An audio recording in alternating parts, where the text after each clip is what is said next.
I learned today, if it is a name that does not sound white. By the time the 70s and the 80s came, we started to see a different naming structure of Black American names. People came out with names like Laquan, Lamar, Latrell, Lavon, Devon, Darnell, Jaquan, Raheem, Raekwon, Rashawn. And for the women, you saw a lot of Monique, Tamika, Tanisha, Chantel, Lakeisha, LaShonda, LaKendra, Latoya, Deja, Deshauna, Daisha, Danisha. These names were, in fact, a rejection of normal Christian names that typical Black Americans had in the past. You ever wonder why some Black names feel like poetry? Like resistance with rhythm. Names like Shaquana, DeAndre, Latoya, they weren't just made up. They were made deliberate. They were acts of resistance. See, after centuries of being stripped of our original African names, stripped of our Kofis, our Nias, our Adiolas, we were forced to wear the names of our enslavers. Smith, Jackson, Johnson. But something shifted in the 1960s. Black folks weren't just marching anymore. They were renaming, reclaiming. The Black Power movement wasn't just fist in the air. It was naming your daughter Shaniqua when the world wanted you to name her Sarah. Now, that style of naming came 60s, 70s, got real popular in the 80s. And it was a rejection of what was in the past, a freedom of expression. Unfortunately, Black Americans paid a heavy price for these names because these names started to be associated with poverty, crime, and a lack of intelligence. If you saw a person by the name of Jaquan or Jalil or Laquan, you would automatically think, especially if you were Caucasian, that number one, this person is from the inner city, and number two, they're from a poor section of the inner city, which is ravaged in crime and a low IQ. And of course, that's not true, but we start to see a prejudice towards people with these names, especially when an individual graduated college with the same accolades as a white student and they were applying to a job. What we found out was something very interesting. University of Berkeley conducted a name discrimination study, and what they found is that Lakeisha and Jamel are less likely to be hired than Emily and Greg.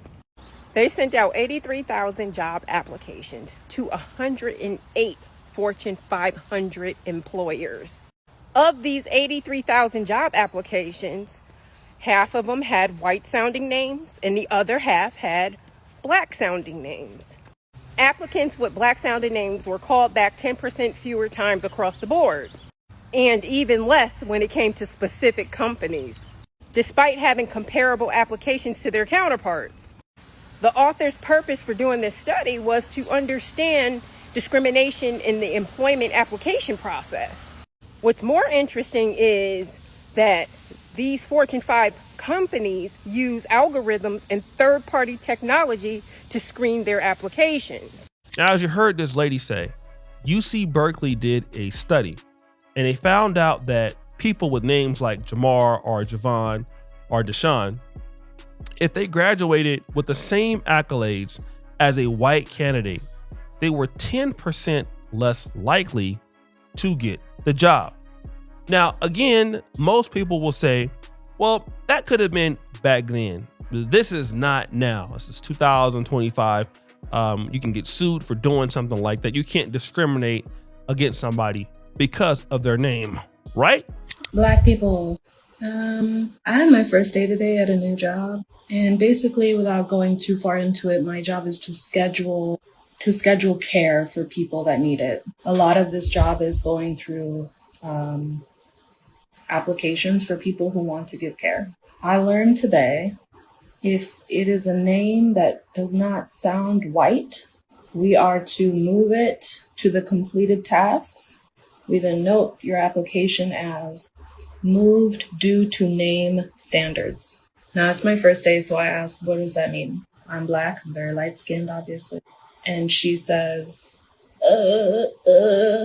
And I said, you mean like our names? Like our names? Because I thought it was like a brand standard, like No, it's literally our names. So I just want you to know, and everybody else to know, this 100% happens. Now, this is a lady saying that maybe these people just didn't know, but I'm light skinned and I also consider myself black. And these people are telling me that if I come across a name like X, Y, and Z, to immediately tarnish the name or to tarnish the application, because we have a certain standard here in the business. But wait, there's more. I have 122 screenshots of people, their names, their phone numbers, and their email addresses, and the reason why they weren't hired directly because of their name. Then I have this. I didn't even make it 1 hour.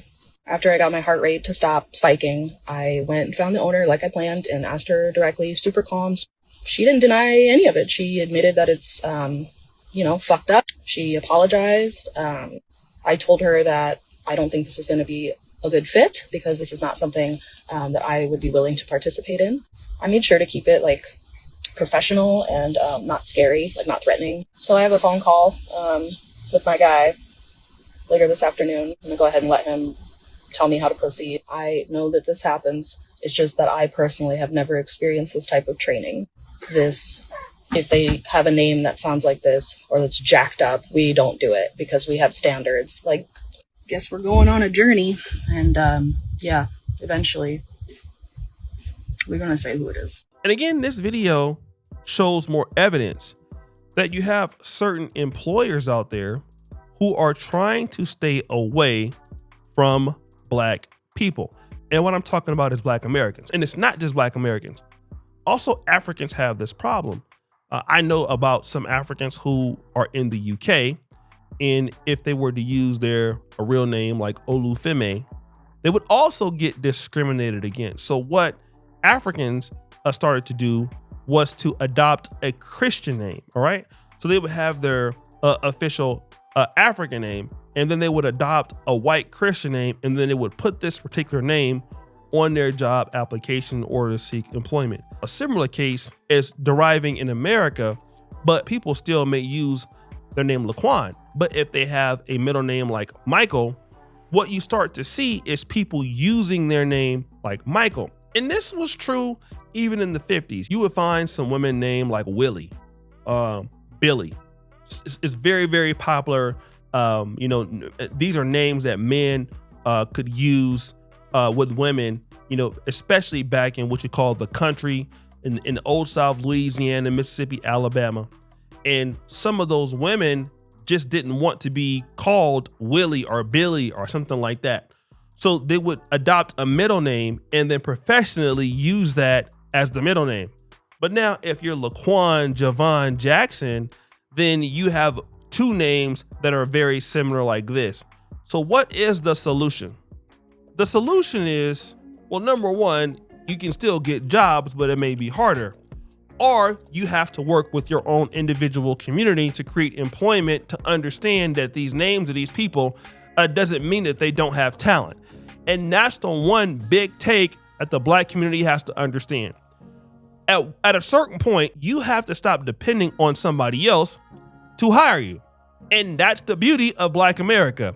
It is really a large white space for people. And when I'm talking about white space, I mean opportunity for people to grow their wealth, grow their skill set, and then you can hire your own people the way that you would like. Now, again, not everybody can be an entrepreneur, but the reality is that once you form communities and you form people that you understand and you know what they can do, then now you can use that talent that some of these whites are going to reject.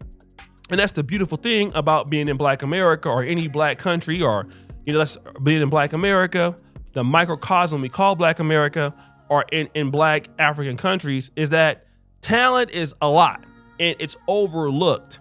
And recruiting that talent into the community does great things.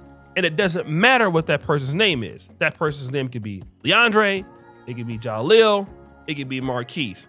Because we know that you can be a name Marquise and that you can be highly intelligent. That your name doesn't mean that you're dumb. You can be Raheem and have Harvard University level of intelligence. But some other people may not want a Raheem working into their business, right? And so what happens? If that person can't come back to Black America or to the Black community, then we lose that talent that we can build our community off of. And see, that's what the name should have been used for.